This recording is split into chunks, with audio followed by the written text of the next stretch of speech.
महीने में शिव पुराण सुनने का बहुत ही महत्व है। तो आइए आज से हम शिव महापुराण का पाठ आरंभ करते हैं। प्रथम अध्याय में शौनक जी के साधन विषयक प्रश्न करने पर सूत जी का उन्हें शिव पुराण की उत्कृष्ट महिमा सुनाना। शौनक जी ने पूछा, महाज्ञानी सूत जी, आप संपूर्ण सिद्धांतों के ज्ञाता हैं।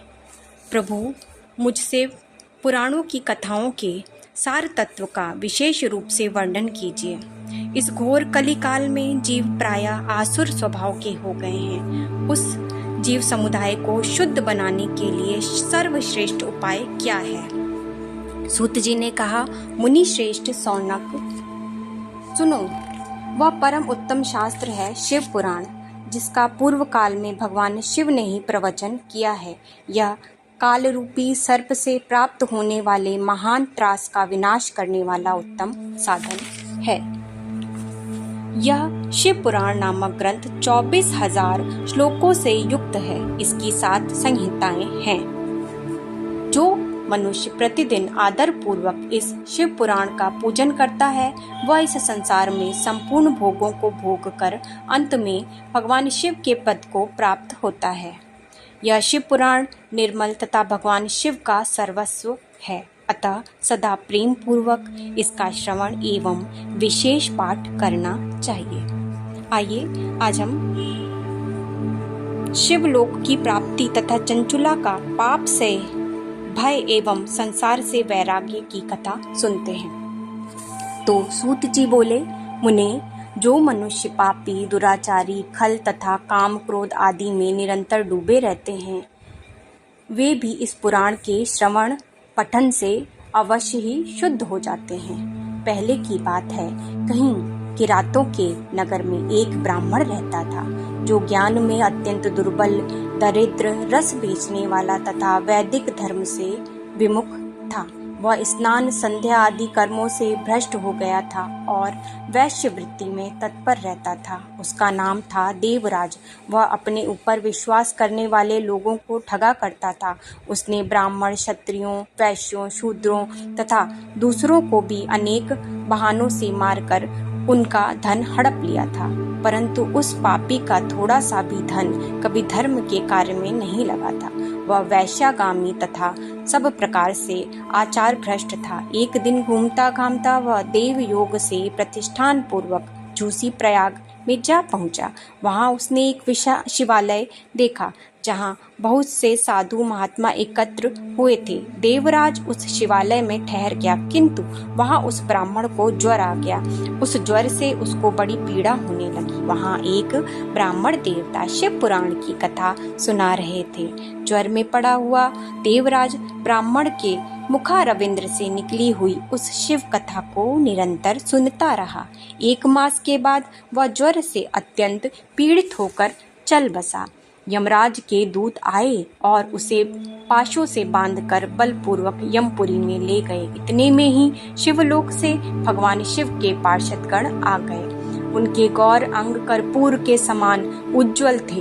हाथ त्रिशूल से सुशोभित हो रहा था। उनके संपूर्ण अंग भस्म से उद्भासित थे और रुद्राक्ष की मालाएं उनके शरीर की शोभा बढ़ा रही थीं।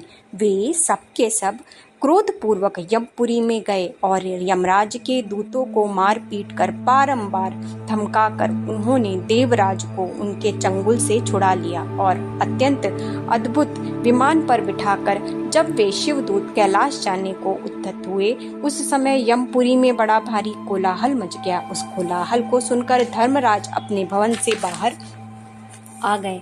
साक्षात दूसरे रुद्रों के समान प्रतीत होने वाले उन 4 दूतों को देखकर धर्मज्ञ धर्मराज ने उनका विधि पूर्वक पूजन किया और ज्ञान दृष्टि से देखकर सारा वृत्तांत जान लिया। उन्होंने भय के कारण भगवान शिव के उस महात्म दूतों को कोई भी बात नहीं पूछी, उल्टे उन सब की पूजा एवं प्रार्थना की। तत्पश्चात वे शिवदूत कैलाश को चले गए और वहां पहुंचकर उन्होंने उस ब्राह्मण को दया सागर सांब सदाशिव के हाथों में दे दिया।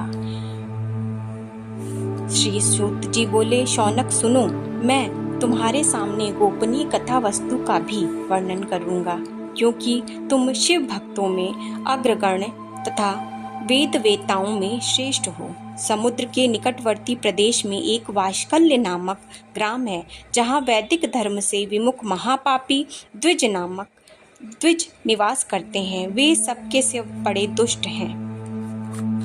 उस वाशकल्य नामक ग्राम में किसी समय एक विंदुक नामधारी ब्राह्मण रहता था। वह बड़ा अधम था, दुरात्मा और महापापी था।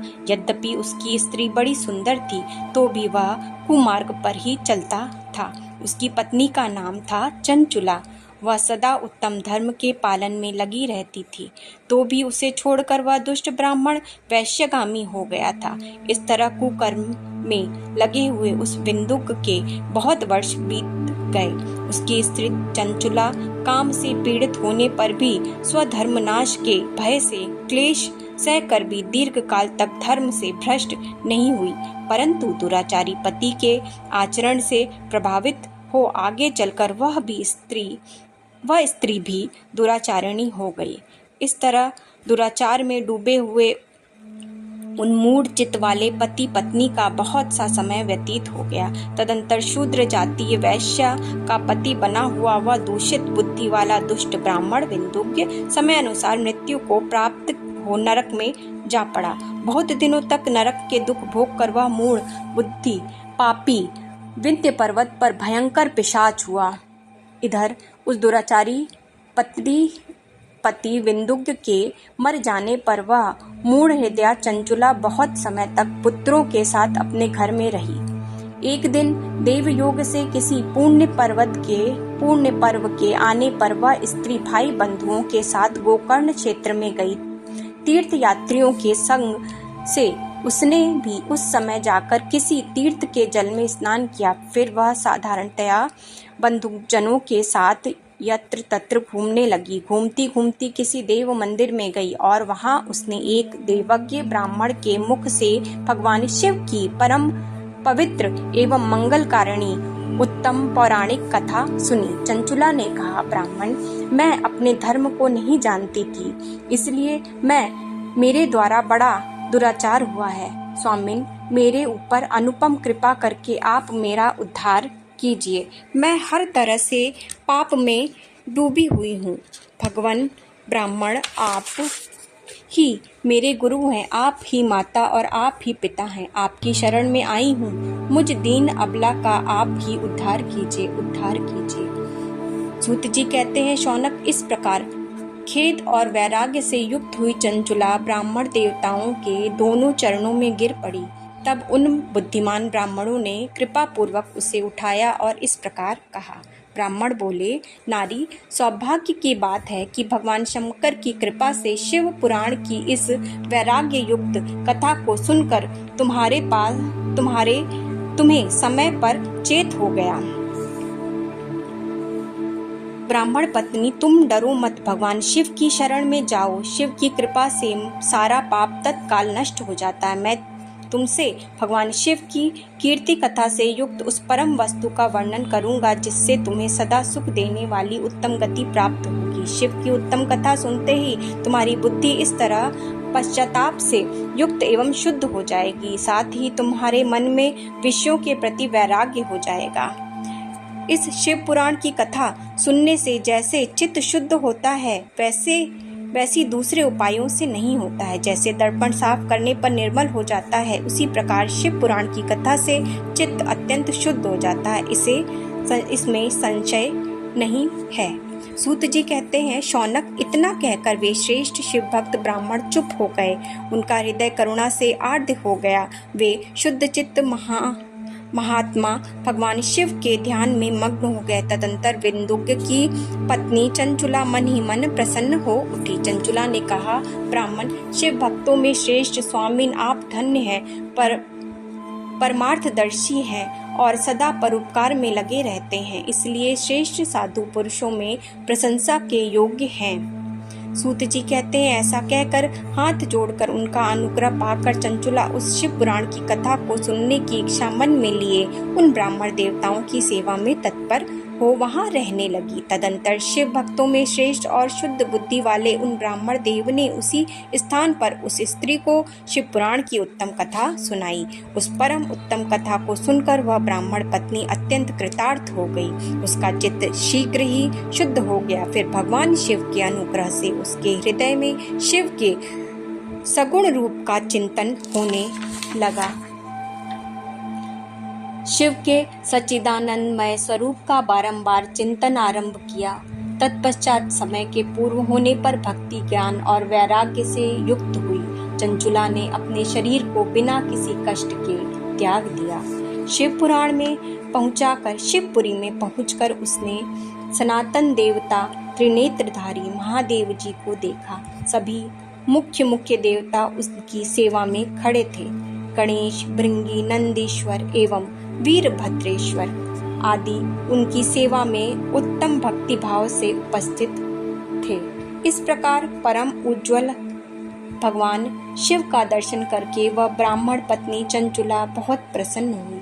अत्यंत प्रीतियुक्त होकर उसने बड़ी उतावली के साथ भगवान शंकर को बारंबार प्रणाम किया। फिर हाथ जोड़कर वह बड़े प्रेम, आदर और संतोष से युक्त हो विनीत भाव से खड़ी हो गई। उस समय भगवती पार्वती और भगवान शंकर ने उसे बड़ी करुणा के साथ अपने पास बुलाया और सौम्य दृष्टि से उसकी ओर देखा। पार्वती जी ने तो दिव्य रूप धारणी बिंदु प्रिया चंचुला को प्रेम पूर्वक अपनी सखा बना लिया। एक दिन परमानंद में निमग्न हुई चंचुला ने उमा देवी के पास जाकर प्रणाम किया और दोनों हाथों को जोड़कर वह उनकी स्तुति करने लगी। चंचुला बोली, गिरिराज नंदिनी स्कंद माता उमे, मनुष्य ने सदा आपका सेवन किया है। समस्त सुखों को देने वाली शंभु प्रिय आप ब्रह्म स्वरूपिणी हो।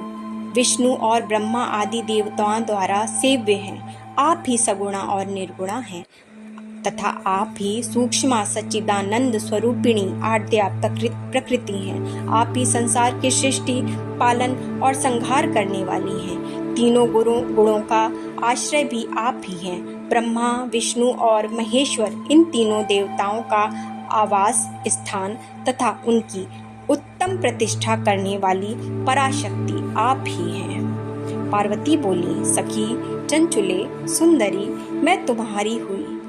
इस स्तुति से मुझे बहुत प्रसन्नता हुई। बोलो, क्या वर मांगती हो? तुम्हारे लिए मुझे कुछ भी अदेय नहीं है। चंचुला बोली, निष्पाप गिरिराज कुमारी, मेरे पति बिंदु के इस समय कहाँ है? उनकी कैसी गति हुई है यह मैं नहीं जानती। कल्याणमयी दीन वत्सले, मैं अपने उन पति देव से जिस प्रकार संयुक्त हो सकूं वैसे ही उपाय कीजिए। महेश्वरी महादेवी, मेरे पति एक शूद्र जातीय वैश्या के प्रति आसक्त थे और पाप में ही डूबे रहते थे। उनकी मृत्यु मुझसे पहले ही हो गई थी। न जाने वे किस गति को प्राप्त हुए होंगे। गिरिजा बोली, बेटी, तुम्हारा बिंदु के नाम वाला पति बड़ा पापी था। अपने शेष पापों को भोगने के लिए विंध्य पर्वत पर पिशाच हुआ। इस समय वह पिशाच अवस्था में ही है और नाना प्रकार के क्लेश उठा रहा है। गौरी देवी की यह बात सुनकर उत्तम व्रत का पालन करने वाली चंचुला उस समय पति के महान दुख से दुखी हो गई। चंचुला बोली, महेश्वरी महादेवी, मुझ पर कृपा कीजिए और दूषित कर्म करने वाले मेरे उस दुष्ट पति का अब उद्धार कीजिए।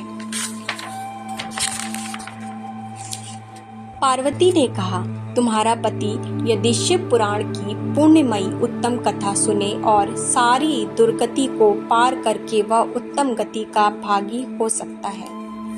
चंचुला ने हाथ जोड़कर मस्तक झुकाकर उन्हें बारंबार प्रणाम किया और अपने पति के समस्त पापों की शुद्धि तथा उत्तम गति की प्राप्ति के लिए पार्वती देवी से यह प्रार्थना की कि मेरे पति को शिव पुराण सुनाने की व्यवस्था होनी चाहिए। उस ब्राह्मण पत्नी के बारंबार प्रार्थना करने पर शिव प्रिया गौरी देवी को बड़ी दया आई।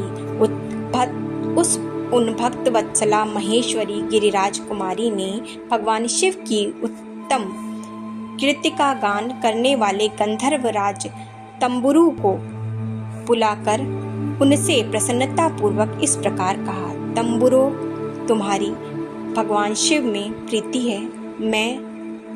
मेरे मन की बात को जानकर मेरे अभिष्ट कार्य को सिद्ध करने वाले हो, इसलिए मैं तुमसे एक बात कहती हूँ, तुम्हारा कल्याण हो।